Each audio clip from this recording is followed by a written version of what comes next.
إن الحمد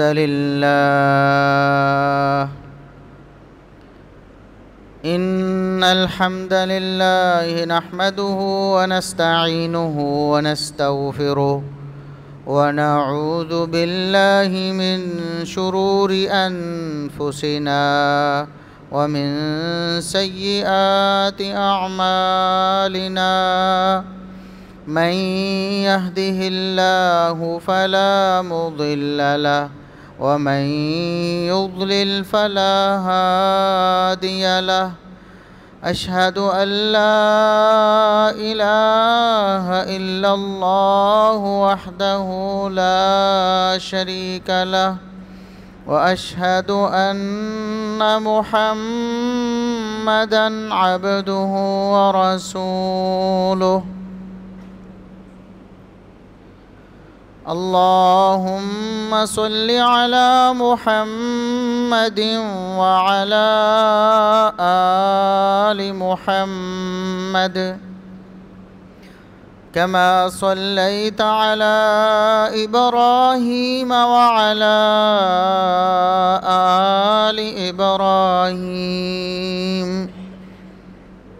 إنك حميد مجيد اللهم بارك على محمد وعلى آل محمد كما باركت على إبراهيم وعلى آل إبراهيم إنك حميد مجيد أما بعد فيا أيها الناس ألا إن خير الحديث كتاب الله وخير الهدي هدي محمد صلى الله عليه وسلم وشر الأمور محدثاتها وكل محدثة بدعة وكل بدعة ضلالة أعوذ بالله السميع العليم من الشيطان الرجيم من همزه ونفخه ونفثه بسم الله الرحمن الرحيم والسابقون الأولون من المهاجرين والأنصار والذين اتبعوهم بإحسان رضي الله عنهم ورضوا عنه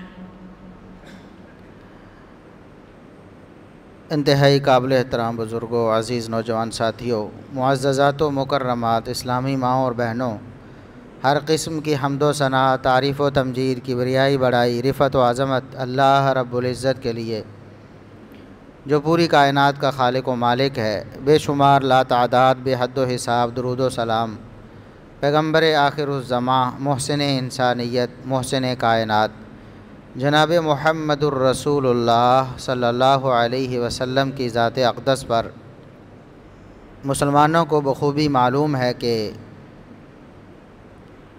ہمارے اسلامی سال کا آخری مہینہ ذوالحجہ وہ بالکل ختم ہونے کو ہے اور محرم الحرام کا آغاز ہو رہا ہے۔ محرم الحرام یہ اسلامی کیلنڈر کا پہلا مہینہ ہے اور اسلامی کیلنڈر کی بنیاد یعنی ہجری کیلنڈر کی بنیاد سیدنا عمر بن خطاب رضی اللہ عنہ نے رکھی۔ لیکن اسی مہینے میں سیدنا عمر بن خطاب رضی اللہ عنہ سمیت اسلام کے جو نامور سپہ سالار ہیں، مسلمانوں کے جو بڑے بڑے محسنین ہیں، نبی کریم صلی اللہ علیہ وسلم کے جو جانثار ہیں، بعض لوگ بدبختی پر اتر کر ان کی توہین کے درپے ہو جاتے ہیں، ان کی گستاخی کے مرتکب ہوتے ہیں، تو ضروری ہے کہ مسلمانوں کو ان عظیم القدر ہستیوں کا تعارف کروایا جائے، ان کی خدمات ان کے سامنے رکھی جائیں، تاکہ جھوٹ بول کر اور گستاخی اور توہین کر کے اپنے مذہب کو چلانے والوں کی حقیقت ان کے سامنے واضح ہو۔ نبی کریم صلی اللہ علیہ وسلم کی رشتہ داری میں پچھلے خطبہ جمعۃ المبارک میں بھی عرض کر چکا ہوں کہ آپ صلی اللہ علیہ وسلم کی رشتہ داری ہمارے لیے بہت ہی قابل احترام ہے۔ آپ صلی اللہ علیہ وسلم کا جو بھی رشتہ دار ہے، آپ صلی اللہ علیہ وسلم کے عہد میں موجود تھا اور اس نے آپ صلی اللہ علیہ وسلم کی تعلیمات کو قبول کر لیا، اسلام قبول کر لیا، تو کوئی مسلمان نہ تو ان کے بارے میں کوئی برا گمان رکھ سکتا ہے، نہ ان کی توہین اور گستاخی کر سکتا ہے۔ ویسے تو عام لوگ جو نبی کریم صلی اللہ علیہ وسلم کے رشتہ دار نہیں تھے، وہ بھی آپ صلی اللہ علیہ وسلم کے دست مبارک پر بیعت ہو گئے، مسلمان ہو گئے اور آپ کے جانثار بن گئے۔ ان کے بارے میں بھی ذرا سی زبان درازی انسان کے ایمان کو برباد کر دیتی ہے اور اس کا نام مسلمانوں سے نکال کر منافقوں میں درج کر دیتی ہے۔ لیکن خصوصی طور پر آپ صلی اللہ علیہ وسلم کے جو رشتہ دار ہیں، ان کی ایک فضیلت و شرف صحابیت ہے کہ وہ آپ صلی اللہ علیہ وسلم کے جانثار وفادار بنے، صحابی بنے۔ بہت بڑا شرف ہے، نبوت و رسالت کے بعد اس سے بڑا شرف کوئی نہیں۔ لیکن اس کے ساتھ ساتھ ان کو ایک اور احترام اور عزت جو حاصل ہوئی، وہ محمد الرسول اللہ صلی اللہ علیہ وسلم کے ساتھ رشتہ داری کی نسبت کی وجہ سے۔ تو سیدنا عمر بن خطاب رضی اللہ عنہ نبی کریم صلی اللہ علیہ وسلم کے جانثار و وفادار تو ہیں ہی، اس کے ساتھ ساتھ آپ صلی اللہ علیہ وسلم کے قریبی رشتہ دار ہیں، اور رشتہ داری ایسی، ایک تو نسبی رشتہ داری ہے، خونی رشتہ داری ہے، باپ دادا سے رشتہ داری ہے، قریشی ہونے کا اعزاز حاصل ہے۔ خاندانی طور پر اس پوری کائنات میں قریش سے معزز اور معتبر خاندان کوئی نہیں۔ یہ صحیح مسلم کی حدیث ہے، محمد الرسول اللہ صلی اللہ علیہ وسلم نے زبان نبوت سے ارشاد فرمایا کہ اللہ رب العزت نے پوری انسانیت کے قبیلوں اور خاندانوں میں سے قبیلہ قریش کو منتخب کیا اور اس کو خاص شرف اور عزت بخشی۔ یہ محمد الرسول اللہ صلی اللہ علیہ وسلم کا خاندان ہے۔ اس خاندان سے جو بھی شخص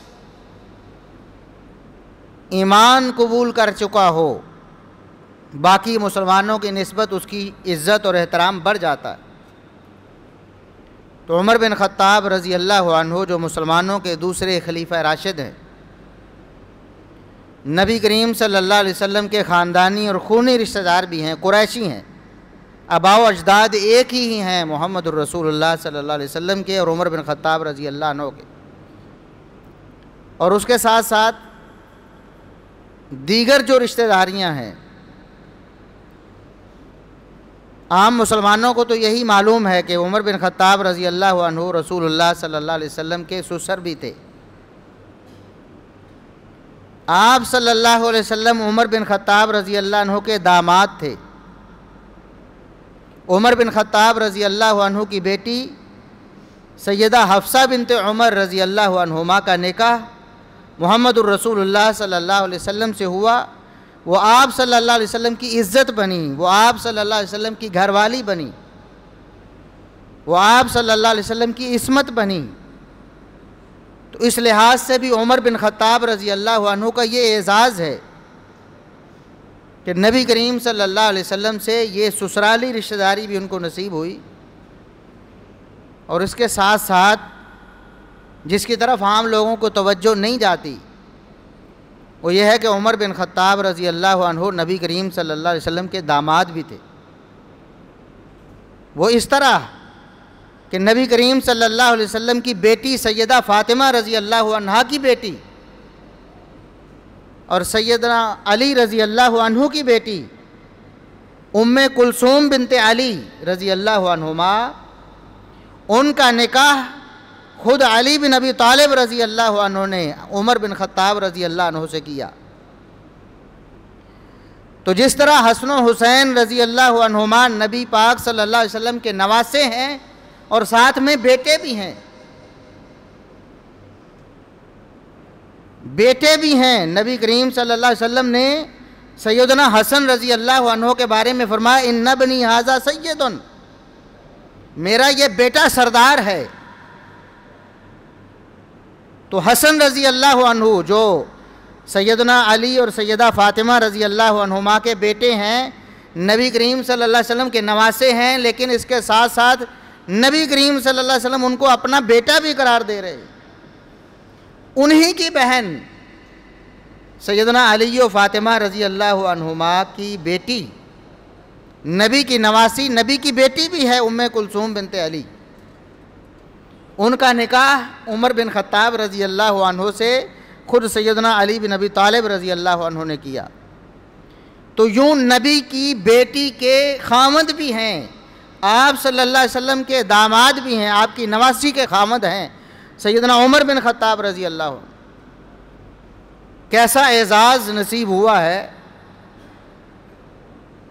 کیسی شان نصیب ہوئی ہے عمر بن خطاب رضی اللہ عنہ کو، اور نبی کریم صلی اللہ علیہ وسلم سے یہ رشتہ داری در رشتہ داری یہ گہری سے گہری ہوتی چلی گئی۔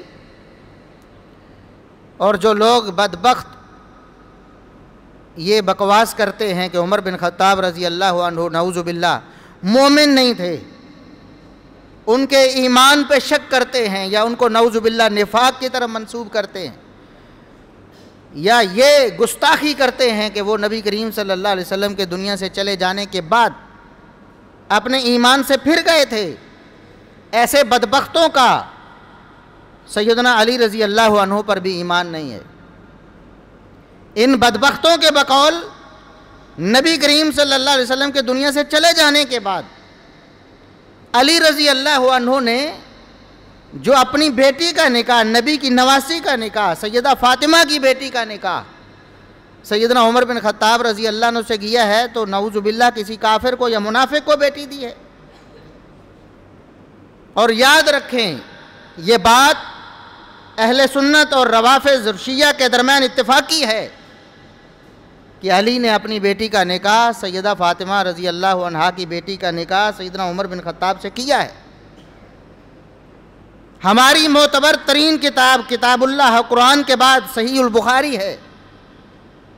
صحیح بخاری میں یہ بات صراحتاً درج ہے کہ علی رضی اللہ عنہ کی بیٹی کا نکاح ام کلثوم بنت علی کا نکاح سیدنا عمر رضی اللہ عنہ سے کیا گیا۔ اسی طرح شیعہ کی معتبر ترین کتابوں میں جن میں سے ایک الکافی بھی ہے، معتبر ترین کتاب، اس میں باقاعدہ طور پر یہ لکھا ہے کہ سیدنا علی رضی اللہ عنہ کے بیٹی کا نکاح سیدنا عمر بن خطاب رضی اللہ عنہ سے ہوا ہے۔ یہ بات ہمارے درمیان اختلافی نہیں ہے۔ ہاں بعد کے کچھ لوگوں نے، بعد میں آنے والوں نے جب یہ دیکھا کہ ہم اس کا دفاع کیسے کریں، ہمارا تو عقیدہ نظریہ غلط ہے عمر بن خطاب رضی اللہ عنہ کے بارے میں، لوگ ہمیں یہ طعنہ دیتے ہیں کہ تم یہ علی کی گستاخی کرتے ہو کہ جب عمر مومن نہیں ہے تو علی اپنی بیٹی کا نکاح کسی منافق یا کافر کے ساتھ کیسے کر سکتے؟ کوئی جواب نہیں بن پڑا تو انہوں نے انکار کرنے کی کوشش کی، یا بعض لوگوں نے یہ جھوٹ گھڑا کہ علی رضی اللہ عنہ نے خوشی کے ساتھ اپنی بیٹی کا نکاح عمر سے نہیں کیا تھا. نعوذ باللہ، معاذ اللہ، زبردستی، زور زبردستی سے عمر بن خطاب نے نکاح کر لیا. شرم آنی چاہیے ایسے لوگوں کو، ڈوب مرنا چاہیے ایسے عقیدے کے حامل لوگوں کو، ایسے مذہب کو آگ لگا دینی چاہیے. آج ایک کمزور ایمان والا اور جس کے پاس کوئی طاقت نہیں، وہ بھی اپنی بیٹی کو کبھی کسی کافر اور منافق کے حوالے کر سکتا؟ اپنی جان دینا گوارا کرے گا، سب کچھ لٹا دے گا، لیکن یہ برداشت نہیں کرے گا کہ اپنے ہاتھوں سے اپنی بیٹی کسی کافر یا منافق کے زور زبردستی اس کے حوالے کر دے. تمہارا عقیدہ یہ ہے کہ عمر بن خطاب رضی اللہ عنہ نے نعوذ باللہ زبردستی چھین لی علی بن ابی طالب رضی اللہ عنہ سے ان کی بیٹی، نبی کی نواسی سیدہ فاطمہ کی بیٹی چھین لی. اور دوسری طرف تمہارا عقیدہ یہ ہے کہ علی رضی اللہ عنہ مشکل کشا ہے، مولا کائنات ہیں، ان کی الوہیت کے قائل ہو کہ علی الہ ہیں، اور ادھر بکواس یہ کرتے ہو کہ علی سے چھین کر لے گئے عمر بن خطاب رضی اللہ عنہ ان کی بیٹی کو. اپنی عقل پہ ماتم کرو، اپنی اس دانشوری کو پیٹو، آگ لگاؤ ایسے مذہب کو جو تمہیں نہ دین کا چھوڑتی ہے نہ دنیا کا چھوڑتی ہے، نہ وحی کے تم پیروکار ہوئے، نہ تم نے عقل کو ہی جگہ دی اپنے مذہب میں. تو عمر بن خطاب رضی اللہ عنہ نبی کریم صلی اللہ علیہ وسلم کے سسر بھی ہیں اور بالواسطہ آپ کے داماد بھی ہیں. علی بن ابی طالب رضی اللہ عنہ کے داماد ہیں، سیدہ فاطمہ الزہرا رضی اللہ عنہ کے داماد. یہ عمر بن خطاب ہیں رضی اللہ عنہ. مسلمان ہوئے، ان کا اسلام لانا مسلمانوں کے لیے اور اسلام کے لیے اعزاز بن گیا. مسلمان کمزور تھے، ڈرے ہوئے، سہمے ہوئے، کافروں کے ظلم و ستم کی وجہ سے چھپ چھپ کر عبادتیں کرنے والے. لیکن عمر بن خطاب رضی اللہ عنہ، جن کے لیے میرے نبی نے دعا کی تھی، محمد الرسول اللہ صلی اللہ علیہ وسلم، عمر بن خطاب رضی اللہ عنہ مسلمان ہو گئے، اسلام قبول کیا، اللہ کا انتخاب ہیں، محمد الرسول اللہ صلی اللہ علیہ وسلم کی دعا ہیں عمر بن خطاب رضی اللہ عنہ. جب مسلمان ہو گئے، صحیح بخاری کی روایت ہے، عبداللہ ابن مسعود رضی اللہ عنہ، جو صحابہ کرام میں ایک منفرد شان رکھنے والے، کبار صحابہ میں نبی کریم صلی اللہ علیہ وسلم کے پرانے جانثاروں میں جن کا شمار ہوتا ہے، عبداللہ ابن مسعود رضی اللہ، جنہوں نے اسلام کا وہ دور بھی دیکھا ہے جب مصیبتیں ہی مصیبتیں تھیں، جب تنگی ہی تنگی تھی، جب ظلم ہی ظلم تھے. وہ فرماتے ما زلنا اعزتا منذ اسلم عمر، ہم مسلمان ڈرے ہوئے دبکے ہوئے تھے جس دن سے عمر بن خطاب نے اسلام قبول کیا. اس کے بعد مسلمانوں کو پھر غلبہ ہی غلبہ ملا ہے، ان کا ڈر دور ہوا، مسلمان کھل کر اللہ کی عبادت کرنے لگے، اور کافروں کے اوپر ایسا رعب و دبدبہ طاری ہوا کہ پھر اسلام کا مورال جو ہے وہ اوپر ہی چلتا رہا. مسلمانوں کو عزت ملی، غلبہ ملا عمر بن خطاب رضی اللہ عنہ سے. اور محمد الرسول اللہ صلی اللہ علیہ وسلم نے عمر بن خطاب رضی اللہ عنہ کے کارناموں کا بارہا دفعہ صحابہ کرام کے سامنے اعتراف کیا، بتایا صحابہ کرام کو کہ عمر بن خطاب کیسی شخصیت ہے. ایک دن محمد الرسول اللہ صلی اللہ علیہ وسلم اپنے صحابہ کرام کو بتاتے ہیں، فرماتے ہیں میں نے خواب دیکھا ہے، میں جنت میں گیا ہوں. انبیاء کے خواب وہی ہوتے ہیں، انبیاء کے خواب اللہ کی وہی ہوتے ہیں، یعنی یہ یقینی اور حتمی بات ہے. ہمارے خواب ظنی ہوتے ہیں، سچے بھی ہو سکتے ہیں، جھوٹے بھی ہو سکتے ہیں. انبیاء کے خواب ایسے نہیں ہوتے. نبیوں کو اللہ رب العزت خوابوں میں جو دکھاتا ہے وہ اللہ کا حکم ہوتا ہے اور اللہ کی شریعت ہوتی ہے اور اللہ کی تعلیم ہوتی ہے۔ آپ صلی اللہ علیہ وسلم نے فرمایا میں جنت میں داخل ہوا، ایک محل نظر آیا مجھے، ایسا عظیم الشان محل کہ مجھے یہ تمنا پیدا ہوا کہ میں اس محل میں جا کر تو دیکھوں۔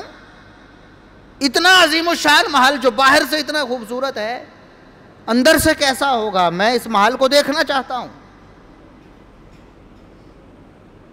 پھر میں نے داخل ہونے سے پہلے پوچھ لیا یہ محل کس کا ہے؟ مجھے بتایا گیا عمر بن خطاب کا ہے، عمر بن خطاب کا محل ہے۔ پھر میں نے داخل ہونے کا ارادہ ترک کر دیا، مجھے عمر کی غیرت یاد آ گئی، عمر اتنا غیرت مند ہے، مجھے عمر کی غیرت یاد آ گئی۔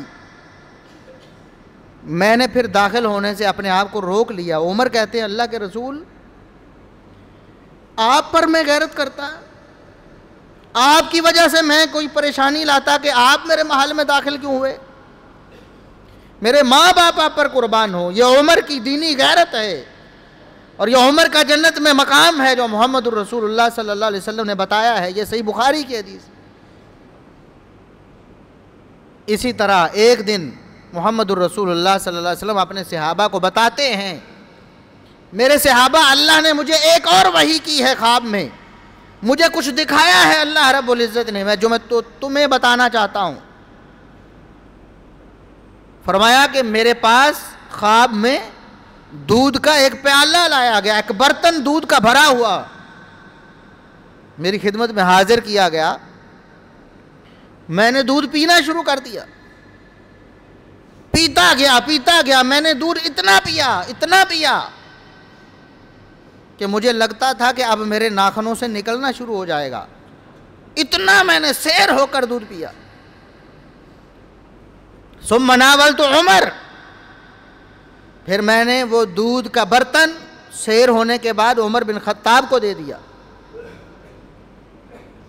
پھر عمر بن خطاب کو دے دیا۔ عرض کیا اللہ کے رسول فما اولتہ، خواب ہے، اشارہ ہے، ہمیں اس کی تشریح کر کے بتائیں، جو دودھ آپ نے خواب میں پیا ہے اور پھر عمر کو دیا ہے اس سے مراد کیا ہے؟ فرمایا اس سے مراد علم ہے، اللہ کی وحی کا علم، اللہ کی شریعت کا علم۔ میں نے اللہ رب العزت کے دیے ہوئے علم سے اپنے آپ کو پیکر علم بنا لیا، سیر ہو کر علم حاصل کی، پھر میں نے وہ علم عمر بن خطاب کو دے دیا۔ اس لیے مسلمانوں کا اس بات پر اجماع اور اتفاق ہے کہ رسول اللہ صلی اللہ علیہ وسلم کے بعد اس امت میں سب سے بڑے علماء ابو بکر ہیں، عمر ہیں۔ ابو بکر و عمر رضی اللہ عنہما سے بڑا عالم اس امت میں کوئی نہیں ہے۔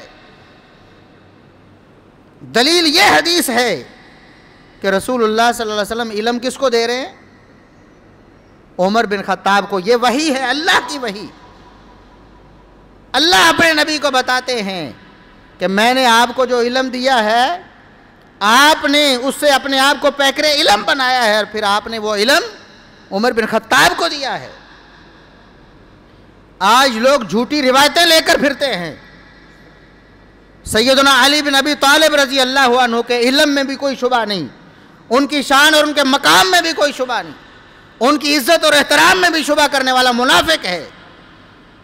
لیکن اللہ اور اس کے رسول صلی اللہ علیہ وسلم سے دیا ہوا جو مقام ہے، جو ثابت مقام ہے، اس سے اوپر لے کے جانا غلو ہے، جو حرام ہے۔ محمد الرسول اللہ صلی اللہ علیہ وسلم نے اپنے بارے میں فرمایا، میری امت کے لوگوں غور سے سنو، لا تطرونی کما اطرت النصارى ابن مریم، مجھے میرے مقام سے اس طرح نہ بڑھا دینا جس طرح عیسائیوں نے عیسیٰ بن مریم کو بڑھا دیا تھا۔ جب محمد الرسول اللہ صلی اللہ علیہ وسلم کو ان کے مقام سے بڑھانا جائز نہیں، پھر کسی اور کو بڑھانا کیسے جائز ہو سکتا ہے؟ اور پھر مخالفت کر کے محمد الرسول اللہ صلی اللہ علیہ وسلم کی۔ آپ فرمائیں کہ میں نے علم عمر کو دیا ہے، تم جھوٹی روایتیں گھڑو اور لوگوں میں پھیلاؤ کہ میں علم کا شہر ہوں اور علی اس کا دروازہ ہے۔ یہ جھوٹ ہے۔ محدثین نے اس کو قلم زد کیا کہ یہ روایت من گھڑت ہے، جھوٹی ہے، اس کا حقیقت سے کوئی تعلق نہیں۔ اس کا یہ مطلب نہیں کہ علی المرتضیٰ رضی اللہ عنہ عالم نہیں تھے یا ان کے پاس علم نہیں، ان کے علم کا بھی کوئی مقابلہ نہیں۔ ابو بکر و عمر رضی اللہ عنہما کے بعد عثمان و علی رضی اللہ عنہما کا نمبر ہے، کوئی ان کے مقابل نہیں، لیکن ابو بکر و عمر رضی اللہ عنہما سے بڑھانا یہ نبی کی دشمنی ہے، محمد الرسول اللہ صلی اللہ علیہ وسلم کے فرامین اور آپ کی اوپر آنے والی اللہ کی وحی کی مخالفت۔ اور محمد الرسول اللہ صلی اللہ علیہ وسلم نے فرمایا، دوسری حدیث اسی حوالے سے صحیح بخاری کی، فرمایا پہلی امتوں میں کچھ لوگ ایسے تھے نبی اور رسول نہیں تھے، پھر بھی اللہ رب العزت ان کے دل پر الہام کرتا تھا، ان کو ایسی باتیں بتائی جاتی تھی جو عام لوگوں کو معلوم نہیں ہوتی تھی۔ فرمایا میری امت میں اگر کوئی ایسا ہے تو عمر بن خطاب ہے، نبی نہیں ہے، رسول نہیں ہے، لیکن اللہ رب العزت اس کے دل پہ حق کو اتارتا ہے۔ اور تیسری روایت جامع ترمذی کی ہے، صحیح سند کے ساتھ محمد الرسول اللہ صلی اللہ علیہ وسلم فرماتے ہیں اللہ نے حق کو عمر کے دل پر اتار کر اس کی زبان سے جاری کر دیا ہے۔ اور پھر ایسی مثالیں بہت سی ملتی ہیں کہ عمر بن خطاب رضی اللہ عنہ کی رائے اور مشورے کو اللہ رب العزت وحی بنا کر قرآن میں نازل کر دیتا ہے۔ پردے کے احکامات دیکھیں، عمر بن خطاب رضی اللہ عنہ عرض کرتے ہیں اللہ کے رسول، مجھے آپ کے گھر والوں کا باہر بغیر پردے کے نکلنا مجھے پسند نہیں، میری غیرت کو گوارا نہیں ہوتا آپ کی بیویاں ہوں،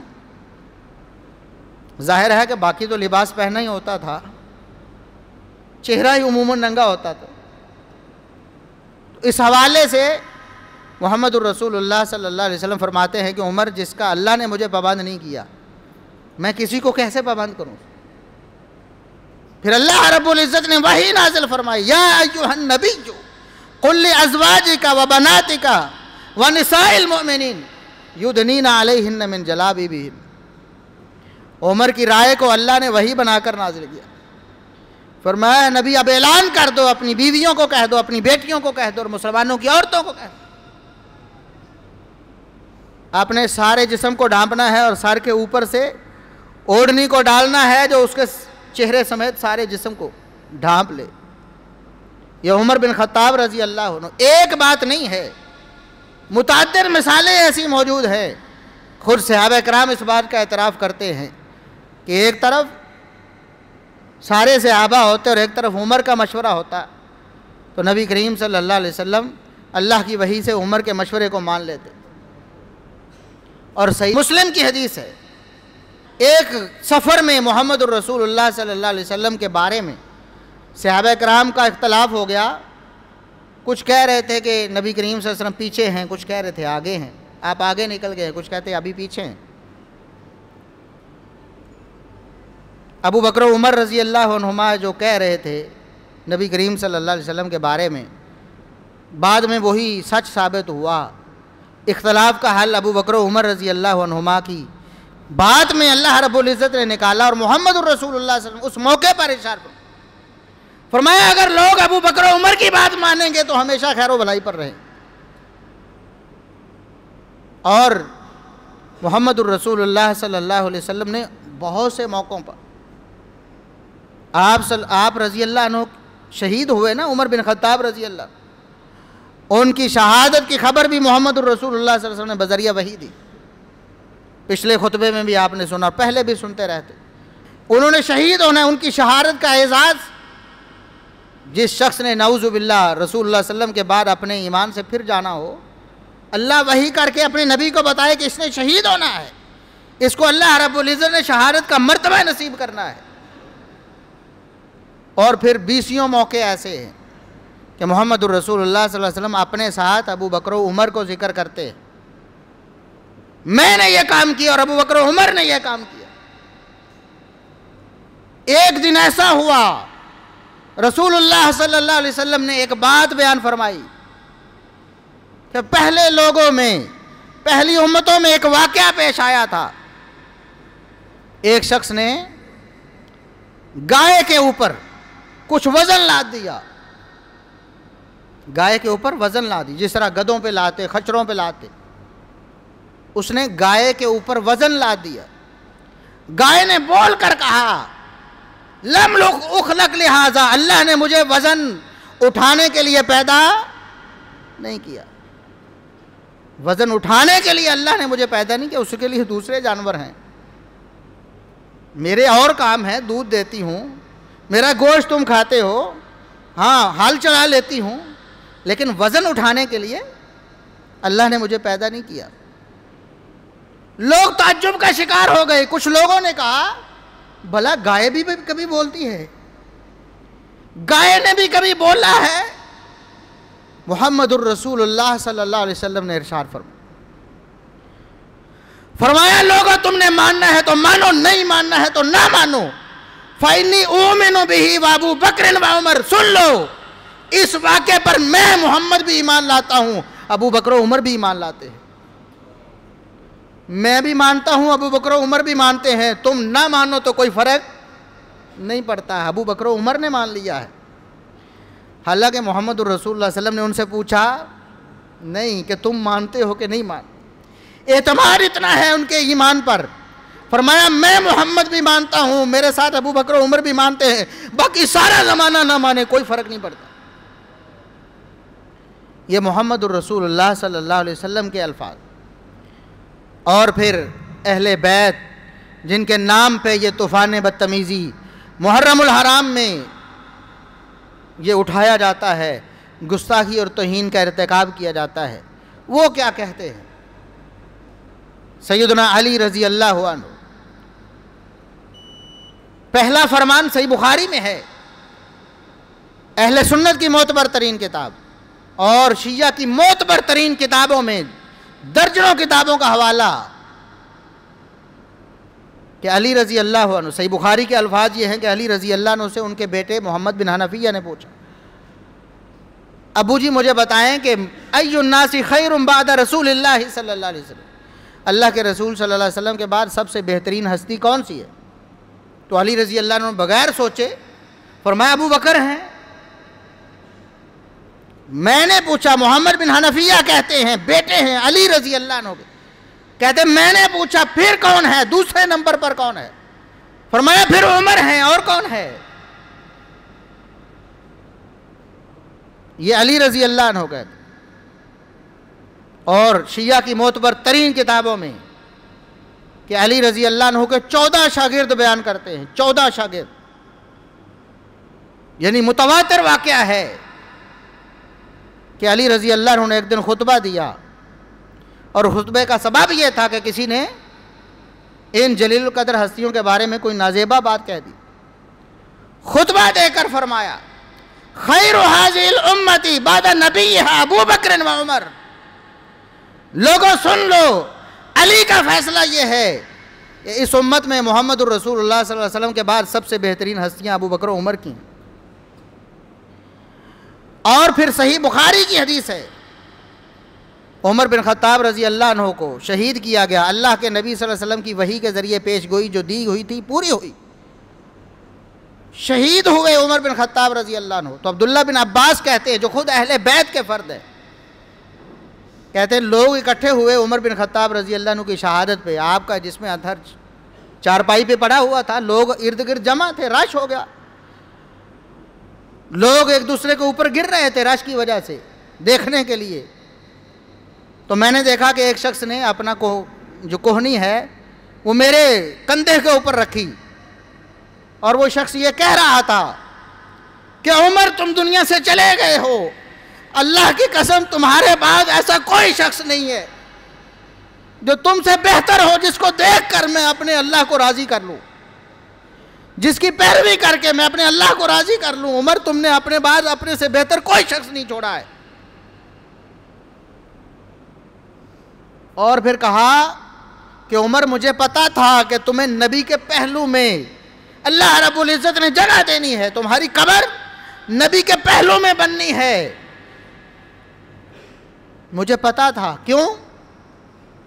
کہتا جب بھی میں نے نبی سے سنا، جب بھی میں نے سنا تو نبی یہ کہتے سنائی دے کہ میں نے ابو بکر اور عمر نے یہ کیا، میں اور ابو بکر و عمر گئے، میں اور ابو بکر و عمر آئے.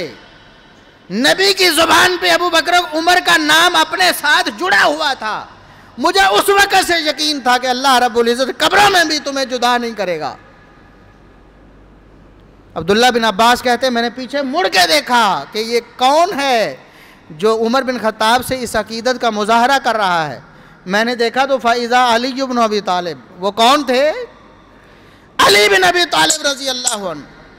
یہ بدبخت جو عمر فاروق رضی اللہ عنہ پہ زبان تان دراز کرتے ہیں، ان کے ایمان پہ شبہ کرتے ہیں یا ان کی گستاخی کے مرتکب ہوتے ہیں، یہ اصل میں علی المرتضیٰ رضی اللہ عنہ کے گستاخ ہیں. علی المرتضیٰ رضی اللہ عنہ کا مذہب بھی وہی ہے جو کتاب و سنت کے مطابق اہل سنت کا مذہب ہے.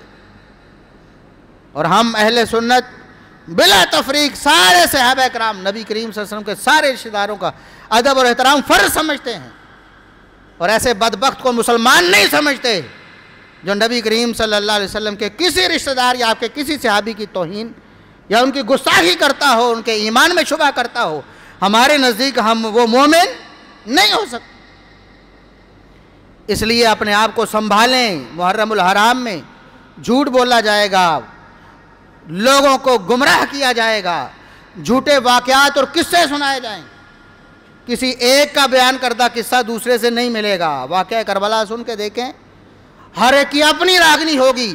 ہر شخص یہ کوشش کرے گا کہ میں زیادہ جھوٹ بول کر لوگوں کو رلاؤں اور محفل کو لوٹوں اور پیسے بناؤں. یہ جھوٹ کے کاروباری حضرات اس محرم الحرام میں ہمارے ملک کے امن کو خراب کرنے کی کوشش کریں. ہماری ذمہ داری ہے کہ ہم صحابہ کرام کی محبت کو، ان کی عظمت کو، ان کی فضیلت کو، ان کے مناقب کو، کتاب و سنت کے بارے میں ان کی بشارتوں، ان کے حوالے سے بشارتوں کو پوری دنیا میں پھیلائیں اور لوگوں کو بتائیں کہ حقیقت یہ ہے اور جھوٹ یہ ہے. اللہ رب العزت ہمیں کتاب و سنت پر عمل کرنے کی توفیق عطا فرمائے. وآخر دعوانا ان الحمد للہ رب العالمین.